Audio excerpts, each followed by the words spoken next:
आप देख रहे हैं लखनऊ दर्पण न्यूज इंडिया की सच्ची अच्छी खबर। देखने के लिए सब्सक्राइब जरूर करें। खबर अच्छी लगी तो लाइक कमेंट करना ना भूलें। आज हम आपको ले चल रहे हैं VSS महाविद्यालय चंद्रावल बिजनौर लखनऊ में वृक्षारोपण का कार्यक्रम का आयोजन किया गया। इस कार्यक्रम के विशेष अतिथि के रूप में श्री तेज स्वरूप सिंह, पुलिस उपायुक्त दक्षिणी लखनऊ, सुश्री फागुनी सिंह, उप जिला अधिकारी सरोजनगर लखनऊ, श्री DC पंत, वन क्षेत्राधिकारी गहरू सरोजनगर, श्रीमती सुधा वाजपेयी प्रधानाचार्य CB गुप्ता महाविद्यालय चंद्रावल बिजनौर, श्रीमती पिंकी रावत लौकुश रावत पार्षद बिजनौर, श्री अरविंद कुमार राणा थाना अध्यक्ष बिजनौर एवं 19वीं वाहिनी द्रुत कार्य बल के वरिष्ठ पदाधिकारी गण अभियान में बढ़ चढ़ करके हिस्सा लिया। आगे देखते रहिए सारा नजारा। के भविष्य में भी आपका इसी प्रकार सहयोग मिलता रहेगा और वृक्षारोपण के इस महती कार्य को आगे भी हम अंजाम देते रहेंगे। धन्यवाद। जय हिंद, जय सीआरपीएफ। VSS महाविद्यालय के प्रांगण में आयोजित वृक्षारोपण कार्यक्रम में उपस्थित हमारे 91 बटालियन RAF के कमांडेंट साहब, इस महाविद्यालय की प्राचार्य डॉक्टर वाजपेयी मैम, हमारे RAF के 2IC डिप्टी कमांडेंट या अन्य साथियों, विद्यालय के सम्मानित फैकल्टी मेंबर, नौजवान साथियों, पत्रकार बंधुओं, ये विद्यालय है, महाविद्यालय है और यहाँ पर विद्वान लोग उपस्थित हैं। इनके सामने कुछ बोलना तो मतलब कुछ भी नहीं है, क्योंकि संचालक महोदय का आदेश हुआ है। तो जो मेरे मन में है वो बातें मैं दो शब्द आपके सामने कह रहा हूँ। अगर हम देखें तो प्राचीन काल से ही इंडस वैली सिविलाइजेशन की तरफ जाए अगर, तो वहाँ भी आप देखेंगे कि जो वृक्ष है या जो पशु है, जो जैविक संपदा है, उसके बारे में भी आपको संकेत मिलता है। कहीं मातृ देवी है, कहीं महिला को पीपल के पेड़ के साथ दिखाया गया है और पशुपति की मूर्ति भी मिली है।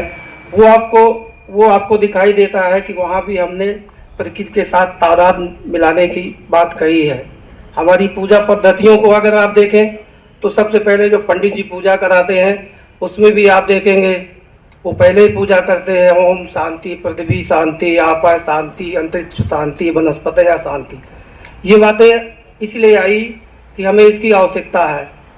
एक्चुअल में जो ये धरा है, जो पृथ्वी है, इसका जो जैविक सिस्टम है, अगर सी लेवल से करें तो कुछ किलोमीटर नीचे और कुछ किलोमीटर ऊपर है, जिसमें पूरा जैविक तंत्र विकसित है और सभी जीव और वनस्पतियाँ ये एक साथ एक से मिले हुए हैं।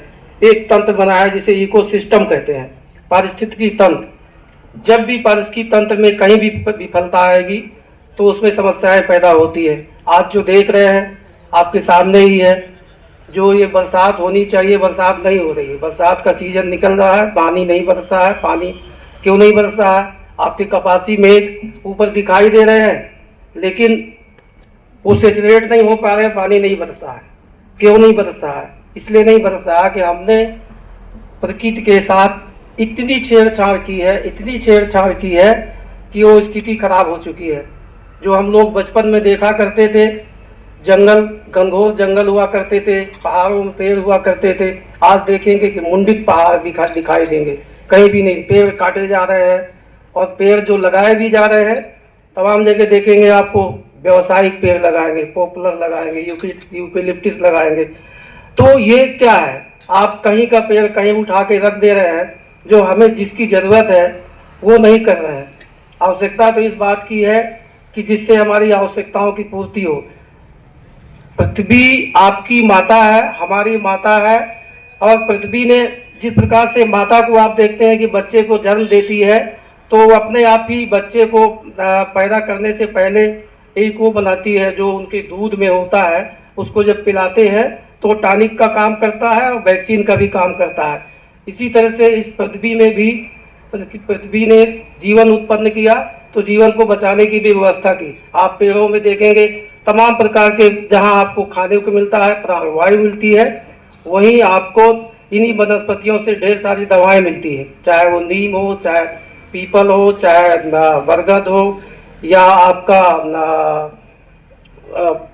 और भी बहुत ढेर सारे पेड़ हैं। सहजन है, सहजन में आप देखेंगे जितना आपको विटामिन से जितने मिनरल्स है वो मिल जा रहे हैं। वो आप तमाम जो विटामिन बी कॉम्प्लेक्स या तमाम चीज़ लेते हैं वो आप सहजन खाइए, सहजन की पत्ती खाइए, सहजन की छाल खाइए, उसकी जड़ खाइए, आपको सब कुछ मिल जाएगा। लेकिन हम इसके बारे में सोच नहीं रहे हैं।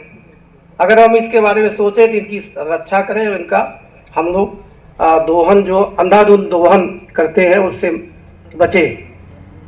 जो पहले कभी आप लोग पढ़ते हैं पौराणिक स्थितियों में लिखा है कि कभी समुद्र मंथन हुआ था, तो उस मंथन से 14 रत्न निकले थे, जिसमें एक विष भी निकला था।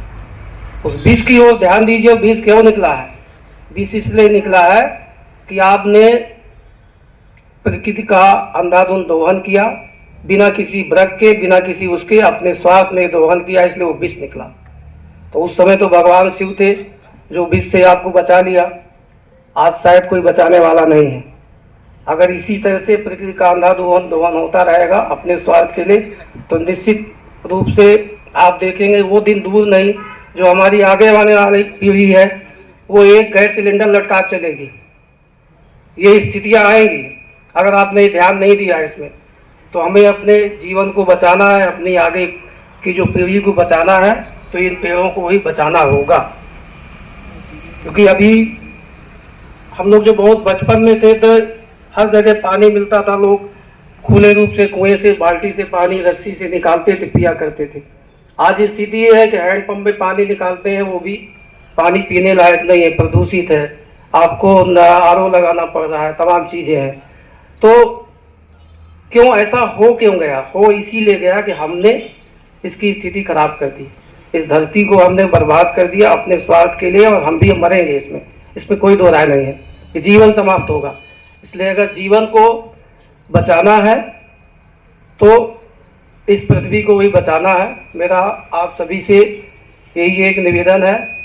दूसरी बात मैं एक और ये कहना चाहता हूँ कि जिस तरह से विश्व में, देश में सामाजिक, आर्थिक या अन्य परिवर्तन हो रहे हैं, उन सब के साथ हमको तादाद में मिलाना है। ये बात सही है कि उसके साथ उसके अनुरूप अपने को ढलना है, यानी प्रकृति के साथ भी तादाद में बनाना है। जैसे गिरगिट अपना रंग बदलता है, आपको प्रकृति के साथ उसी के अनुरूप काम करना है। पर दूसरा ध्यान रखिए, ये सब करने के लिए अपना संपर्क धरती से बनाए रखें। ऐसा ना कर दें कि आपका संपर्क टूट जाए। बिना धरती के कुछ भी नहीं मिलने वाला। पृथ्वी से आपका संपर्क टूटा कि आप गए। आप सैटेलाइट को देखिए, जब भी आपका संपर्क पृथ्वी से टूटता है वो सैटेलाइट का पता नहीं रहता है। तो इसलिए आपको निरंतर धरती से संपर्क बना के रखना है, क्योंकि अगर आप हवा में उड़ेंगे तो आप गए। इसलिए मैं कह रहा हूँ कि धरती को याद रखिए, अपने समाज को, अपने जीवन मूल्यों को, अपनी संस्कृति को याद रखिए, उसको बना के रखिए। तमाम चीज़ें हैं, लोग पाश्चात्य संस्कृति का देखा देखी नकल करके उधर की ओर जा रहे हैं। ठीक है, आप उसके साथ तादाद मिलाइए, पर संपर्क बना के रखिए, क्योंकि बिना अर्थ के आपकी बिजली भी नहीं जलती है। ये आप समझ रहे हैं ना? तो बिना अर्थ के जब बिजली नहीं जलती तो अर्थ से संपर्क बना के रखिए, क्योंकि आपका जीवन, आपका अस्तित्व इस धरा से है। मेरा विशेष अनुरोध यही है कि आप जितना इसको खूबसूरत बना सकते हैं उसको बनाइए। दूसरा धरा को माँ समझ लीजिए। तो जो ये आपके पेड़ पौधे हैं, ये माँ का श्रृंगार है, ये माँ के वस्त्र है। और कौन ऐसा आदमी है जो अपनी माँ को नंगा देखना चाहता है? तो मेरी कसम है आप सबसे कि माँ को नंगा होने से बचाइए और इस धरती को अपने अनुरूप बनाइए, साथ ही धरती को सुसज्जित रखिए। बस मुझे इतनी बातें कहनी थी। मुझे इस कार्यक्रम में बुलाया गया। मैं कमांडेंट साहब का और डॉक्टर वाजपेयी महोदया का और आप सबका विशेष आभार व्यक्त करता हूं। और आगे कभी और भी मुझे बुलाएंगे तो मैं निश्चित रूप से आऊँगा। और थैंक यू, धन्यवाद। जा रही है, इसके लिए मैं महापौर जी का बहुत बहुत आभार व्यक्त करता हूं। शहीद पथ से रिंग रोड तक डिवाइडर रोड पास हो गई है। हो सकता है इसकी नाप भी हो गई है, इसका पूरा वो बन रहा है, फाइल बन रही है। फाइल बन जाएगी तो सर को मैं जरूर अवगत कराऊंगा कब से काम चालू होगा। धन्यवाद। हमारे बीच आज की कार्यक्रम की मुख्य अतिथि एसडीएम महोदया उपस्थित हो गई हैं।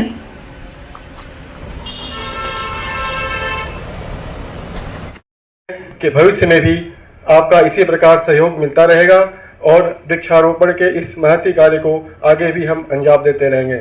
धन्यवाद। जय हिंद, जय सीआरपीएफ।